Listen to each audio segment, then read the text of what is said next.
Time for the nation to come together to commemorate the end of slavery here in the U.S. In 2021, Congress passed legislation making June 19th a federal holiday. President Joe Biden later signed the bill into law, declaring Juneteenth National Independence Day. You can celebrate by attending one of the many Juneteenth festivities and events planned around the country in honor of today.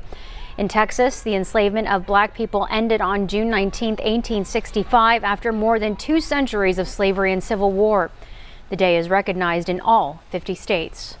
And for one local woman on Juneteenth, today she shares the importance of preserving African American history. News 4 Tucson's Connor McGill has her story. What started as a dead end to Beverly Elliott's grandson's classroom project turned into a light bulb moment. Her grandson was tasked by his teacher to find a famous African American, but he wanted to add a special twist to it. He was more concerned about, what about the people here in our community, African American people who have made contributions? And I had to kind of tell him there wasn't a museum.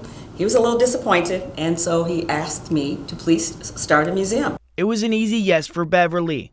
Soon she would help spearhead an effort to start Southern Arizona's first African American museum. It was the beginning of ensuring the history of African Americans would be preserved locally in Tucson. I think it's really important for people to understand how to intertwine some of the history that's been left out that they probably learned in school. The museum, which is located at the University of Arizona, showcases many different local historical moments. Everything from an exhibit featuring the very first NCAA African American coach, who just so happens to be from the U of A, to the signing of the Crown Act in Arizona, which prohibits racial discrimination based on natural textures and protective hairstyles. There's something for everyone to see.